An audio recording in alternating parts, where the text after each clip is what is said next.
Case की तफसीलात में नहीं जाया जाता, मगर एक और साहब जिनका नाम जस्टिस मुजाहिर अली अकबर नकवी है, उन्होंने अपने खिलाफ केस का तो सामना नहीं किया, मगर वो एक सियासी जमात की तरफदारी ज़रूर करते नज़र आए और उन्होंने बेंच पे बैठ के इस केस में बतौर वकील सफाई भी अपने दलाइल दिए। यानी जहाँ पे वकील साहब कोई सफ़ा भूल जाते थे तो कहा जाता था नहीं फ़लाँ सफ़ा पढ़ें, आपने पढ़ा है, उधर क्या लिखा है, इस सफ़े को पढ़ें, इस सतर को पढ़ें, ये लाइन आपने नहीं पढ़ी। तो उनका बस नहीं चल रहा था कि वो रोब उतारें, अपनी कुर्सी से नीचे उतरें और आके रोस्ट्रम पे बतौर वकील सफाई अपना किरदार अदा करें। ये वही साहब है जिनका लाहौर में एक प्लॉट है जो लिया इन्होंने 10 करोड़ का, उसकी मालियत 40 करोड़ है और आज तक उसको जस्टिफाई नहीं कर सके, जवाब नहीं दे सके।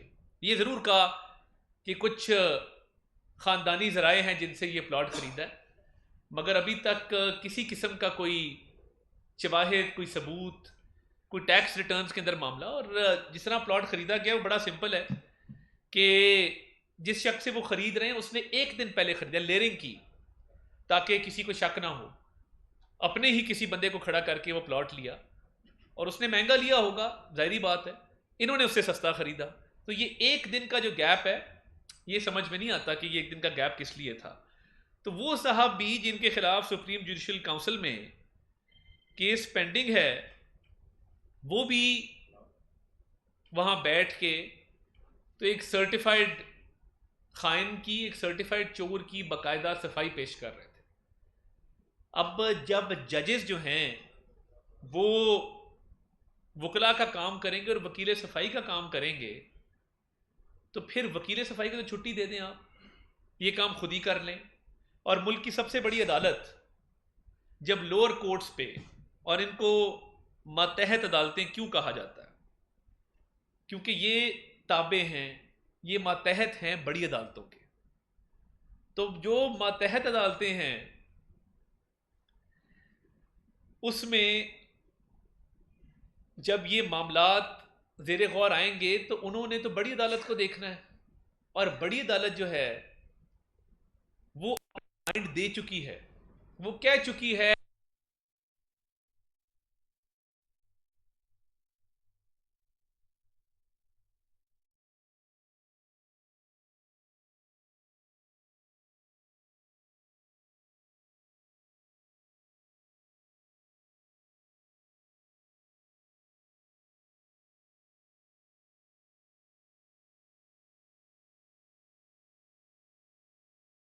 से रकम हासिल की, वो रकम हासिल करके आपने अकाउंट में कुछ जमा कराई, कुछ आप खा गए, उसको भी डिक्लेयर नहीं किया। ईसीपी का जो रीजनल फैसला आया था वो इसी बात पर था कि वो रकम भी जो आप क्लेम कर रहे हैं वो अकाउंट में डिक्लेयर नहीं है। तो बात तो बड़ी वाज़ेह है कि तोशा खाना की चोरी, तोशा खाना के तहाइफ को ब्लैक मार्केट में बेचना, उसकी रकम को खा जाना, ये तमाम चीज़ें इस्टेब्लिश्ड हैं। इस पे एक दिन भी रियासत मदीना के दावेदार ने भी बात नहीं की, ना इसको चैलेंज किया। चैलेंज क्या कर रहे हैं, हम गवाह लाना चाहते थे, अपने ही तर्जुमान रऊफ हसन को हमें मौका नहीं दिया गया। भाई रऊफ हसन ने इसमें क्या बताना है? रऊफ हसन कोई इलेक्शन कमीशन का अफसर है, तोशा खाना का वो क्लर्क है, कैबिनेट सेक्रेटरी है, तोशा खाना के तहत रऊफ हसन जमा कराता है। फिर आपने कहा जी मैंने टैक्स कंसल्टेंट्स को पेश करना है बतौर गवाह। टैक्स कंसल्टेंट से तो वही चीज डालनी जो आपने उनको बतानी, अपने पास से तो वो चीज नहीं ला सकते। तो ये कानून में गुंजाइश मौजूद होती है कि अगर इररेलेवेंट विटनेसेस हों तो फिर उनको मौका नहीं दिया जाता। ये जज का इख्तियार है, स्वाबदीदी इख्तियार है। अब आपने क्या चैलेंज किया? आपने कहा जी ईसीपी ने अपने अफसर को ठीक तरह ऑथराइज नहीं किया था तोशा खाना के लिए, इस इंक्वायरी के लिए, इस कंप्लेंट के लिए। अब ऑथराइजेशन थी नहीं थी, जब ईसीपी का पूरा कमीशन तो जाके ऑथराइज नहीं करेगा ना, वो तो सेक्रेटरी को डेलीगेट करेंगे। फिर आपने कहा जी वो जी 180 दिन गुजर गए, चोरी का बहाना ये किया जा रहा है कि मेरी चोरी 180 दिन पुरानी है इसलिए मुझे ना पूछा जाए, टेक्निकलिटी। तीसरा, गवाहान की फहरिस्त, कि जी गवाहान की फहरिस्त जो है वो पेश की गई थी, वो रिजेक्ट हो गई, तो इसलिए मेरा केस खराब है। अब ये तीनों तफसीलात कौन पेश कर रहा है? वकील सफाई के साथ साथ ये तफसीलात पेश की जा रही हैं किसकी जानिब से? सुप्रीम कोर्ट के ऑनरेबल बेंच की जानिब से। अब जब सुप्रीम कोर्ट का बेंच वकील सफाई का काम करेगा और मतहत अदालतों पे असरअंदाज भी होगा, उनको अंडर प्रेशर भी लाएगा, तो फिर मतहत अदालतों के पास क्या ऑप्शन होगी? और इसमें यह भी बात ज़ेरे गौर रहनी चाहिए कि बड़ा क्लियरली जब सुप्रीम कोर्ट ने अपना माइंड दिया तो उसके बाद इस्लामाबाद हाई कोर्ट के कोर्ट रूम के अंदर नारे लगाए गए, गालम गलोच की गई, इस्लामाबाद हाई कोर्ट के चीफ जस्टिस को अंडर प्रेशर लाने की कोशिश की गई। तो ये किस लिए था? ये इसलिए था कि गाली दो फैसला लो। ये भी इस मुल्क में एक रुझान बन गया है कि आप जज पे नो कॉन्फिडेंस करें, 4 गालियां दें और अपनी मर्जी का फैसला ले लें, जो कि बड़ी बदकिस्मती है। मगर जो तोशाखाना की केस में शवाहिद आ चुके, सबूत आ चुके, तो सजा की मौतली तो किसी भी चोर डाकू की हो जाती है। जिसको 3 साल 4 साल 5 साल की सजा हो तो वहां पे सजा मौतली तो बड़े आराम से हो जाती है। और कोई भी चोर डाकू खाइन अमानत में खयानत करने वाला अदालत जाता है तो उसकी सजा मौतली फिल फौर कर दी जाती है, मगर सजा खत्म नहीं की जाती। सजा खत्म मेरिट के ऊपर होती है कि जब आप केस की तफसीलात को देखते हैं और उसका बगौर जायजा लिया जाता है, केस की तफसीलात में जाया जाता है, पूरी तफसील को देखा जाता है, उस मौके पे फिर ये फैसला किया जाता है कि सजा खत्म होनी है कि नहीं होनी। सजा मुअत्तल होने में और सजा खत्म होने में बहुत ज्यादा फर्क है। और जिस तरीके से सुप्रीम कोर्ट ने इसमें इंटरफेरेंस की, ये इसी तरह है कि जिस तरह किसी मैच के लिए सेमीफाइनल के बाद फाइनल में जाया जाता है, इधर अभी सेमीफाइनल का खेल जारी था और अंपायर ने, जो इस केस में बंदयाल साहब हैं, उन्होंने फाइनल का खेल साथ शुरू कर दिया। अब पहले इस्लामाबाद हाई कोर्ट ने फैसला करना था तो ये मामला सुप्रीम कोर्ट में जाना था। सुप्रीम कोर्ट अपने तौर पे कितने केसेस का खुद नोटिस लेती है? कितने लोग हैं जो कई कई साल ख्वार हो जाते हैं मगर उनका केस समाअत के लिए मुकर्रर नहीं होता। यहां पे एक अनोखा लाडला है जिसका केस शाम को नंबर अलॉट होता है और सुबह समाअत के लिए मुकर्रर हो जाता है। और ये पहली बार नहीं हुआ, ये मुतअद्दिद बार हो चुका कि शाम को नंबर अलॉट हो रहे हैं और सुबह केस समाअत के लिए मुकर्रर हो रहा है। उनके वकीलों का हौसला भी इतना बढ़ गया कि वो थोक के हिसाब से, दर्जन के हिसाब से दरखास्तें लेके जाते हैं और बंद कोर्ट का भी दरवाजा खटखटा लेते हैं। यानी कोर्ट के जो औकात हैं उनके खत्म होने के बाद भी वो जाके तो कोर्ट से सदा करते हैं कि हमारा केस फिल फौर सुना जाए और हमारी सुनवाई की जाए। क्या किसी साइल के पास ये सहूलत हासिल है कि वो शाम को नंबर लगवाए और सुबह उसका केस समाअत के लिए मुकर्रर हो जाए? मैंने आज तक नहीं देखा। आप चले मेरे साथ, दरखास्त लेके जाते हैं और वैलिड दरखास्त होगी, वो 2 महीने से पहले नहीं लगेगी, क्योंकि अहकामात होते हैं कि ये किसी आम शहरी की दरखास्त है, इसको रख दो। जो पॉलिटिकल एलीट है उसकी दरखास्त जल्दी लग जाती है, जो मंजूर नज़र है, जो लाडला है, उसकी दरखास्त फौरी समाअत के लिए मुकर्रर हो जाती है, उसमें ताखीर ही नहीं की जाती। तो ये बदकिस्मती है सिस्टम की, जहां पे लाडलाइज्म कई दफा प्रिवेल कर जाता है और मेरिट, कानून, इंसाफ को पसे पुश डाल दिया जाता है। अब एक मुल्जिम इस बात से इनकारी ही नहीं है कि मैंने ये घड़ी, ये तोशाखाना के तहफ़ नहीं लिए, वो कह रहा है मैंने लिए। उनके वकील अली जफर ने इलेक्शन कमीशन के सामने माना कि ये तहफ़ लिए गए। वो इस बात से भी इनकारी नहीं है कि ये तहफ़ ब्लैक मार्केट में बेचे गए हैं। ये भी माना कि जी हमने ये इन तहफ़ की फरोख्त की है। फिर उसके बाद जो रकम हासिल हुई वो भी माना कि जी इन तहफ़ से हमें जो रकम हासिल हुई थी वो हम अपने ज़ाती इस्तेमाल में लाएं। तोशाखाना के तहफ़ का ना एक स्टैंडर्ड है, कोई भी किसी मुल्क का सरबराह, कोई भी शहजादा वली अहद, किसी दोस्त मुल्क का कोई भी अहम ओहदेदार जब आपको कोई तोहफा देता है तो आप घर इसलिए लेके जाते हैं, एक उसकी कीमत अदा करके, कि आप लोगों को बता सकें और एक यादगार के तौर पे रख सकें कि जी फलां मुल्क के सरबराह ने ये चीज़ मुझे फलां मौके पे दी थी। ये चीज़ें इसलिए आप घर नहीं लेके जाते कि आप इनका व्यापार करें, इनको बेचें, इनसे रकम हासिल करें, इनसे मुनाफा कमाएं, इनसे करोड़ों अरबों रुपया आप कमाएं। ये खिलाफ कानून है। इन तहाइफ का मकसद इनकी फरोख्त नहीं है, मगर बदकिस्मती से एक घिनौना खेल खेला गया कि जहां पे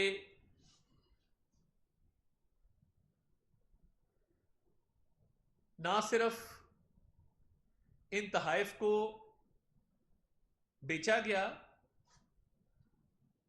बल्कि इन तहाइफ को एक मुनाफा बख्श कारोबार में तब्दील किया गया। तो इसलिए आज का जो फैसला आया है वो सिर्फ इस बात पे मबनी है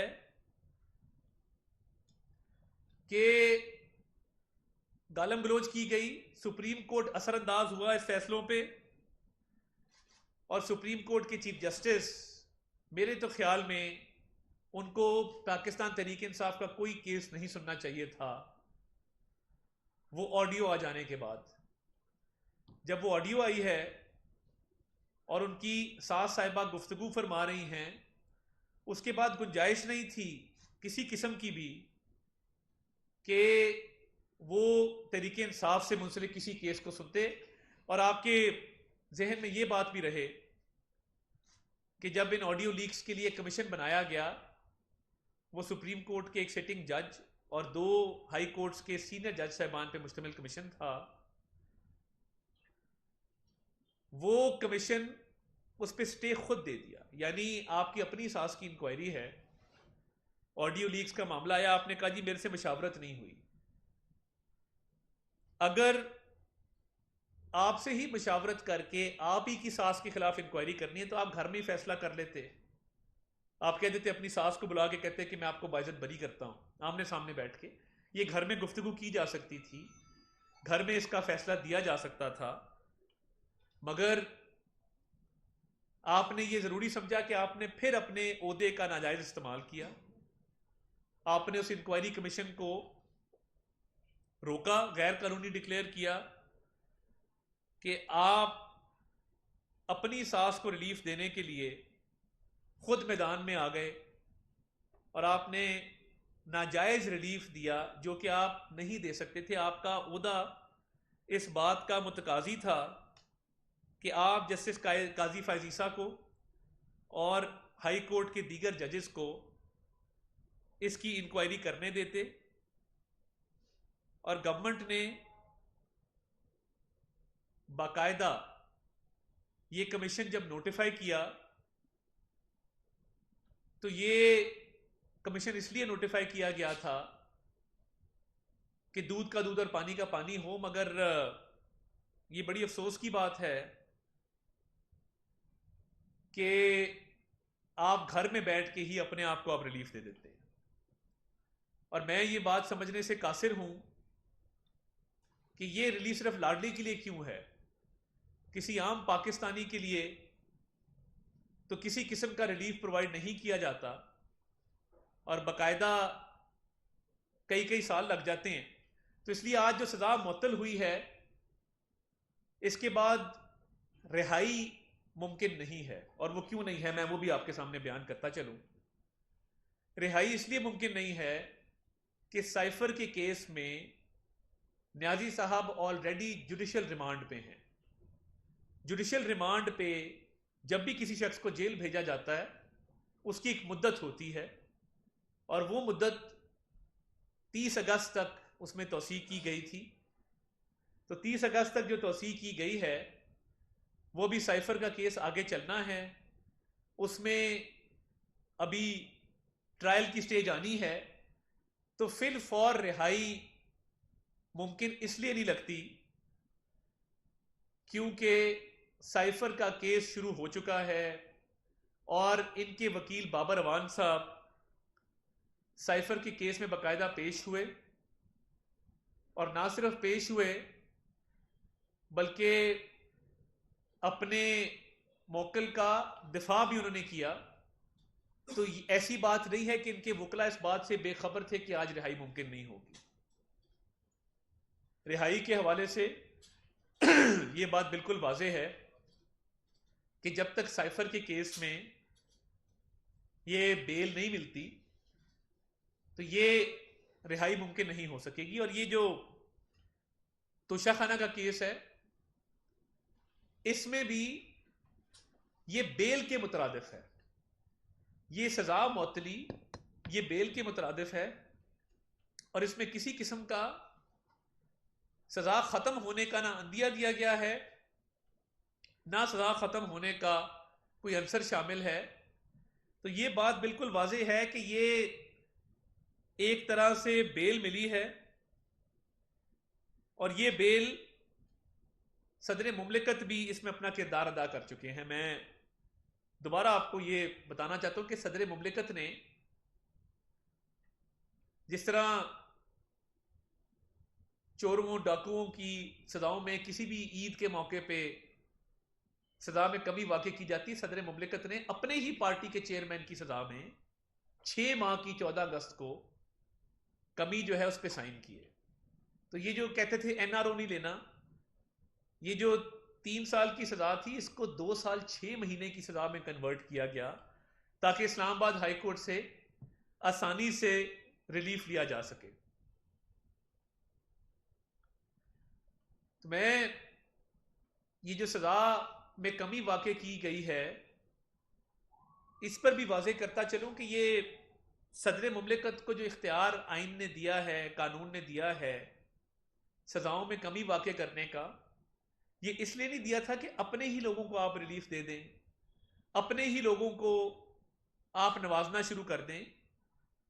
ये इसलिए दिया गया था कि जो गरीब लोग मुश्किल में आ जाते हैं, जिनकी सजाएं थोड़ी होती हैं, जिनके जुर्माने थोड़े होते हैं और वो अदा करने की पोजीशन में नहीं होते, वो वकील को इंगेज करने की पोजीशन में नहीं होते, वो उनके माली हालात इतने अच्छे नहीं होते कि वो वकील कर सकें, कई कई साल इन मुकदमात को चला सकें। तो ये उनके लिए सहूलत होती है कि उनकी सजाओं में सदर पाकिस्तान कमी वाक़ई कर सकें। ये पहली दफ़ा देखा है कि एक मुल्क का सदर अपने ही अपॉइंटमेंट करने वाले साबिक वजीर आजम जो उसकी पार्टी के चेयरमैन भी हैं, उनकी सजा में कमी वाक़ई करता है। तो ये सारा खेल जो था, ये मैच फिक्सिंग भी थी, ये बेंच फिक्सिंग भी थी, और इसमें तमाम तर मामलात पहले से ही तय थे कि लाडले को रिलीफ देने के लिए ये दो बड़ों ने आपस में खेल खेला है, जिसमें सदर मुमलिकत और चीफ जस्टिस ऑफ पाकिस्तान पूरी तरह शामिल है। इन दोनों की मिली भगत से, इन दोनों की बाकायदा साजिश से आज लाडले को एक ऐसा रिलीफ दिया गया है जो कि नहीं बनता था। तो अभी भी अगर उनसे पूछें तोशाखाना की चोरी, तो उनके पास जवाब कोई नहीं है। जवाब पूछो तो जी वो हमारे गवाहों की लिस्ट मौजूद थी, उस पर मैं आपको वसूख से ये बात कहता हूं कि गवाहों की फहरिस्त आ भी जाती तो किसी सूरत गवाहों की फहरिस्त आ जाने के बावजूद इस केस में ये चोरी नहीं छुपा सकते थे। इस केस में किसी सूरत सजा से नहीं बच सकते थे, क्योंकि जब आपने ये बात, आपके वकील ने तस्लीम की है और ये बात मानी है कि तोशाखाना के तहाइफ लिए गए हैं, तोशाखाना के तहाइफ को बेचा गया है, उनसे हासिल शुदा रकम खाई गई है, तो फिर पीछे बात कौन सी रह जाती है। आपने रियासत मदीना की बात की, लोगों को चोर डाकू कहा, आपका तो क्लेम था कि आप मुस्लिम उम्मा के लीडर हैं, आप 2 झंडे लगा के जो रोज तकरीर किया करते थे, आपके कॉलो फेल में तजाद था, आपने बात रियासत मदीना की, मगर आपके करतूत वो स्याह तरीन थे। और आज भी जब आपने मिली भगत से, साजिश से ये वक्ती रिलीफ ले लिया है, चोरी का आपके पास आज भी जवाब नहीं है। आपकी पूरी पार्टी चोरी के जवाब में कोई बात ना कर सकती है, ना उनके पास कोई करने को बात है। और मैं ये समझता हूं कि ये सदर मुमलिकत ने भी दूसरी दफा गलत बयानी से काम लिया। उन्होंने ना सिर्फ अपने ओहदे का गलत इस्तेमाल पहले किया जब वो बिल वापस ना करके कहा कि मैंने वापस कर दिया, हालांकि बिल वापस नहीं गए हुए थे। उन्होंने उसके साथ साथ अपने ही पार्टी के चेयरमैन की सजा मुअत्तली की। तो ये चोरी भी अपनी जगह कायम है, चोरी करने वाला भी मौजूद है, उसकी रिहाई भी मुमकिन नजर नहीं आती। और उसके साथ साथ ये बात बिल्कुल रोज़े रोशन की तरह यहाँ है कि ये जितनी मिली भगत कर लें, इनकी कोशिश है कि 16 सितंबर से पहले पहले अपने तमाम केसेस को ख़त्म करवाया जाए। 16 सितंबर की तारीख पाकिस्तान की तारीख में अहमियत इसलिए इख्तियार करती जा रही है क्योंकि एक ऐसा मुनसिफ जो पूरे पाकिस्तान के लिए मुनसिफ था, वो एक पार्टी के मुनसिफ के तौर पे सामने आया है। उसने अपने मनसब का गलत इस्तेमाल करके एक पार्टी को फेवर देने की कोशिश की और पूरे सिस्टम पर असरअंदाज होने की कोशिश की। और ऑडियो लीक्स कमीशन का क़याम अमल में नहीं आने दिया गया। वो इसी वजह से नहीं आने दिया गया क्योंकि लाडले को रिलीफ देना मकसूद था। तो मैं इस मामले पे बड़ा क्लियर हूं कि जब अपील की बारी आएगी, आपको ये बात भी समझनी होगी कि जब अपील की बारी आएगी तो इस केस के मेरिट्स ने तब डिस्कस होना है। और अपील की स्टेज जब भी आए, उस अपील की स्टेज पे इन्हिसार होगा इस बात का कि ये सजा खत्म की जाती है कि नहीं खत्म की जाती। सजा की मुअत्तली, जिसको बेल भी कहते हैं, जिसको सेंटेंस सस्पेंशन भी कहते हैं, उससे चोरी खत्म नहीं होती। चोरी करने वाला जो है उसकी सजा खत्म नहीं होती। सजा को मुअत्तल इसलिए कहा जाता है कि वो वक्ती तौर पे खत्म की जा रही है क्योंकि सजा का दौरानिया कम था। और सजा का दौरानिया कम करने में सदर मुमलिकत ने और चीफ जस्टिस ऑफ पाकिस्तान ने अपना पूरा पूरा किरदार अदा किया। और इस तरह की मिली भगत पाकिस्तान की तारीख में बहुत कम देखने में आई है। और देखिए, तो ये जो इल्ज़ाम लगता है कि दुनिया के बाकी ममालिक से तोहफे आए तो फलां वजीर आजम घर ले गया, फलां सदर घर ले गया। अब उन सदूर से, उन वज़राए आज़म से अगर पूछा जाए तो पता लगेगा कि वो उनके अहले खाना ने वो कारोबार नहीं किया जिस कारोबार का इजरा बुशरा मानिका साहिबा ने किया, और एक मुनाफे के लिए इन तहाइफ को बेचा। और बाकायदा कई बिजनेस टाइकून से अंगूठियां डिमांड की गई, और अंगूठियां डिमांड करने के साथ साथ कहा गया कि इतने पैसे दो तो फलां काम हम आपका करने को तैयार हैं। तो ये एक व्यापार था, एक कारोबार था, एक लालच थी, एक हिरस थी जिसके तहत ये तमाम चीज़ें की जा रही थी। तो मुझे तो चेयरमैन तरीके इंसाफ के लिए मुश्किलात में इजाफा नज़र आ रहा है, उनकी रिहाई मुमकिन नज़र नहीं आ रही। और तोशा खाना की जो चोरी है वो अपनी जगह कायम है, और उसमें वक्ती तौर पर जो सज़ा मुअत्तल हुई है, मुझे लगता ये है कि जब मेरिट पे ये केस आर्ग्यू होगा तो ये सज़ा बहाल रहेगी और सज़ा ख़त्म नहीं होगी, मुअत्तल चाहे हो जाए। साइफर का केस एक सीरियस केस है जिसमें जज साहब ऑलरेडी इनकी गिरफ्तारी डाल चुके हैं, और इनकी क्योंकि रिहाई मुमकिन नज़र नहीं आती तो इनके लिए मुश्किलात में इजाफा है।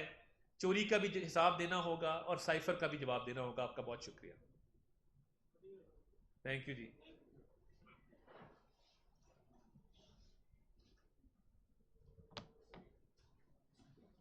हाँ जी।